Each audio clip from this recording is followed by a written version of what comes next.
paz do Senhor Jesus. Eu sou Andressa Ferraz, para você que não me conhece, esse aqui é o meu canal e eu gostaria de desejar mais um bem-vindo para você. Eu sou uma pessoa que eu gosto muito de falar de Deus, da palavra de Deus, do amor de Deus sobre a nossa vida, sobre o nosso coração e para com a nossa alma. Então, se você gosta desse tipo de conteúdo, já curte esse vídeo, tá bom? E comenta aqui se você está gostando desse canal, se você já viu algum vídeo e o que você achou. Não diferente do que eu sempre costumo falar aqui no meu canal, hoje também vamos falar da palavra de Deus, mais especificamente de estudo bíblico para jovens.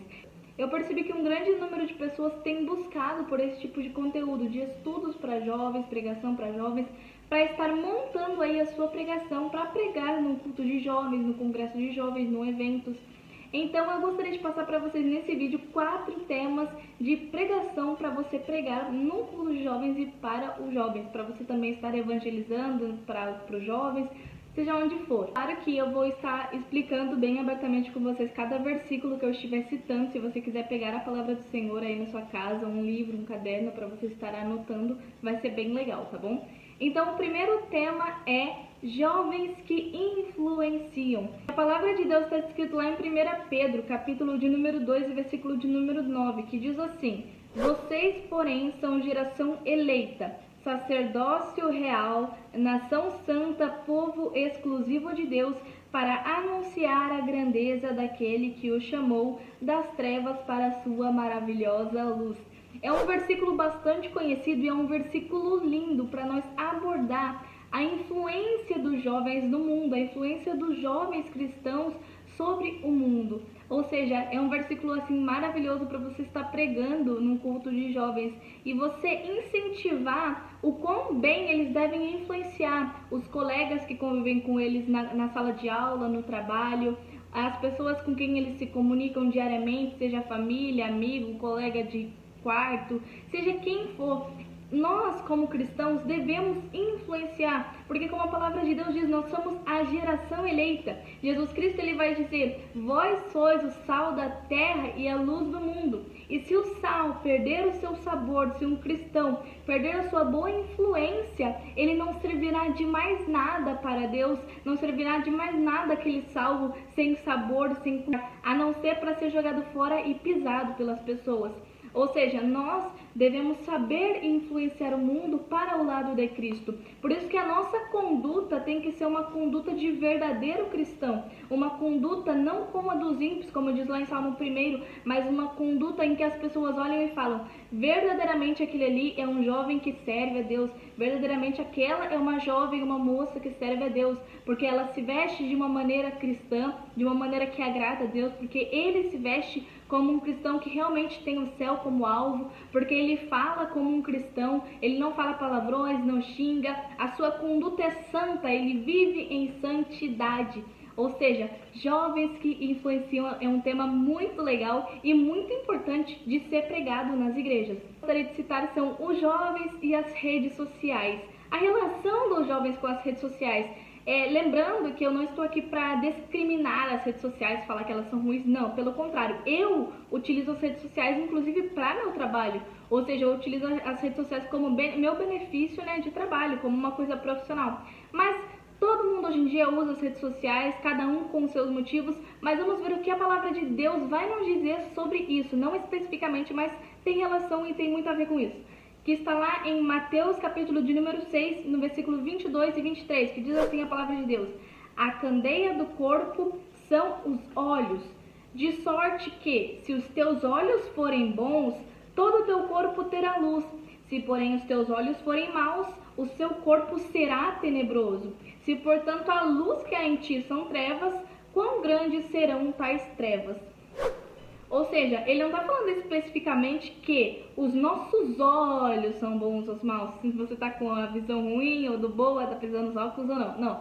Não está falando especificamente disso, mas aquilo que consumimos. Se aquilo que nós consumimos com os nossos olhos, né, através do nosso celular, são coisas boas, todo o nosso corpo terá luz. Eu mesma, eu sou um tipo de pessoa que eu não gosto de assistir um filme que fere os meus princípios cristãos. Eu não gosto de ler um livro que fere os meus princípios cristãos, porque eu sei o que eu devo olhar, para onde eu devo olhar e o que eu devo ouvir. Eu sei o que eu devo ler e o que eu não devo ler. Ou seja, nós temos que saber ter discernimento. O que é discernimento? É o juízo de saber diferenciar as coisas, diferenciar aquilo que é bom daquilo que é ruim, aquilo que desagrada a Deus e aquilo que verdadeiramente agrada a Deus. Ou seja, nós vemos que a nossa sociedade hoje em dia, que os jovens de hoje em dia, eles estão tipo 90% ligados no celular, nas redes sociais, a maior parte do tempo. Uma grande quantidade de pessoas trabalham com a internet, trabalham com as redes sociais, e o inimigo ele sempre tem usado uma brecha para usar esse nosso foco para a internet, para conseguir distanciar a nossa vida de Deus, para conseguir destruir a nossa comunhão com Deus, para conseguir nos afastar de Deus. Então é muito importante a gente tomar cuidado,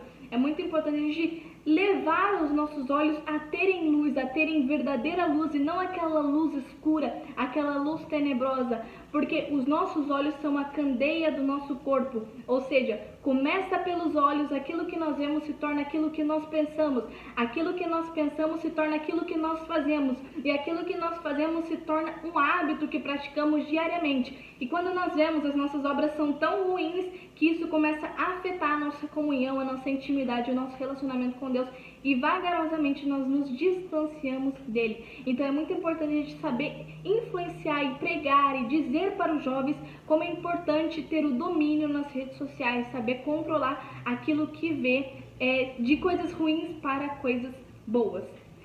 E o terceiro tema, que é um tema muito importante, é valorizando o pai e a mãe. E nós sabemos que tanto lá em Êxodo 20:12 quanto em Efésios 6, a palavra de Deus ela vai nos dizer: honra o teu pai e a tua mãe para que se prolonguem os seus dias de vida na terra.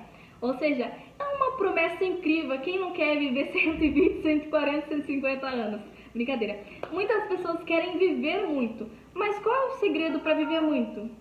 A palavra de Deus ela vai nos revelar que honrar o pai e a mãe, isso tem o poder de prolongar os nossos dias na terra. É uma promessa que Deus nos fez, e se Ele fez, Ele vai cumprir. Então, se você honrar o teu pai e a tua mãe, você vai viver muitos anos de vida, porque você está fazendo o que a palavra de Deus manda, se colocando diante de Deus, alegrando e agradando a Deus. Então é claro que Ele vai se manter fiel. A palavra de Deus vai nos dizer que mesmo que nós sejamos infiéis com Deus, Ele permanece fiel conosco. Ou seja, a palavra de Deus é fiel. Se Ele prometeu, Ele vai cumprir. Então, por que não honrar o pai e a mãe? Sem falar que não é só por isso, só porque eu desejo viver muitos anos de vida. Não, a gente deve a nossa vida aos nossos pais. Aquele que nos gerou, que cuidou de nós, que nos tratou bem, que muitas vezes deu ali, umas surras pra gente aprender algumas lições que a gente deveria aprender, que estava com a gente nos apoiando nos nossos erros,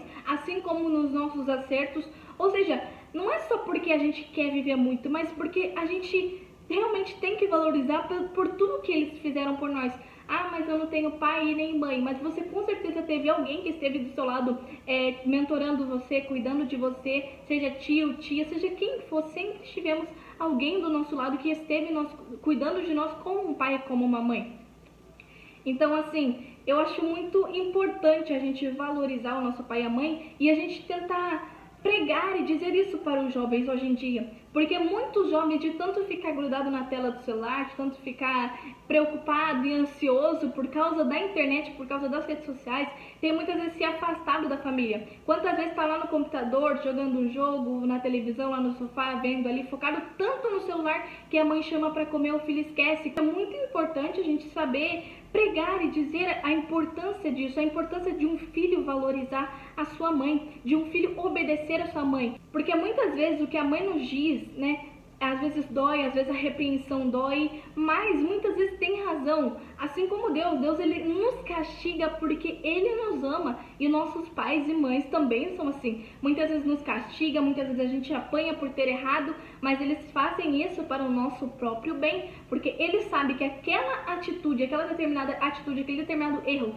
se for feito outras vezes, irá prejudicar a nossa vida e até o nosso futuro. Então nós temos que valorizar o nosso pai e as nossas mães. O último e quarto tema que eu gostaria de citar aqui é o domínio próprio. Nós vivemos num mundo e numa sociedade onde a gente tem visto muitas pessoas preguiçosas, procrastinadoras e ali afundadas no seu próprio eu e no seu próprio pensamento, nas suas próprias vontades, nos seus próprios quereres, não renunciando a eles mesmos e satisfazendo todo o desejo da sua carne.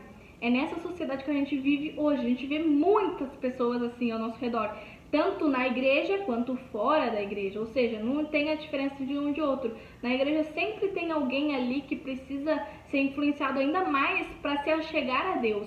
Assim como no mundo, né? No mundo existem muitas pessoas disciplinadas, pessoas de sucesso, que alcançaram sucesso, e dentro da igreja existem muitas pessoas que estão ansiosos, mesmo quando a palavra de Deus diz não andeis ansiosos por coisa alguma, andam afastados de Deus, mesmo quando tomam ceia, ou seja, é nisso que a gente vive atualmente. Então pregar sobre isso, sobre o domínio próprio, é muito importante. E como a palavra de Deus vai dizer lá em Gálatas, capítulo de número 5, no versículo de número 22, né, 22, 23, 24 e 25, sobre os frutos do Espírito, né, e um deles vai ser citado como o domínio próprio.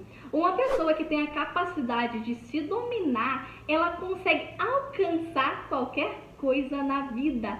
Por quê? Por exemplo, assim, no desenvolvimento pessoal, para você que ainda não sabe, eu falo muito do desenvolvimento pessoal, principalmente lá no meu Instagram. No desenvolvimento pessoal, a disciplina, ela é um ato de domínio próprio. Porque disciplina é você fazer constantemente e consistentemente aquilo que você não quer para adquirir aquilo que você quer. Por exemplo, relacionamento com Deus, ter intimidade com Deus. Eu quero ter isso, eu quero ter relacionamento com Deus, eu quero ter intimidade com Deus.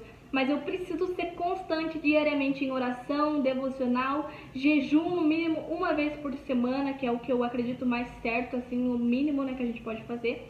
Ou seja, eu preciso me sacrificar em todos esses sentidos para me chegar até esse ponto que eu quero. Ou seja, o domínio próprio, ele é uma ação de autodisciplina, de quando a gente tem disciplina, de quando a gente tem constância. Então, a disciplina, ser uma pessoa disciplinada, ser uma pessoa que se domina, é muito importante para que a gente venha se achegar a Deus, para que a gente venha se achegar diante de Deus. Então, ter a capacidade de se dominar é muito importante e eu acho que é algo essencial para a gente pregar para os jovens, principalmente também em relação às redes sociais, ao celular, para ele saber falar, não, eu vou deixar o meu celular de lado, vou pegar minha Bíblia e vou estudar, porque eu sei que isso é mais importante do que todos os vídeos que eu tô rolando aqui no feed do meu Instagram. Bom, eu espero muito que eu tenha ajudado vocês, que eu tenha aberto assim a sua mente para esses 4 temas. Se você quiser um vídeo parte 2 desse aqui, já deixa nos comentários aqui que você quer, porque daí eu vou gravar um vídeo parte 2 trazendo aqui mais 4, 5 ou 6 temas para pregação, para cultos de jovens, tá bom? Então é isso, fiquem na paz do Senhor Jesus, que Deus abençoe a sua vida e toda a sua família, no nome de Jesus Cristo.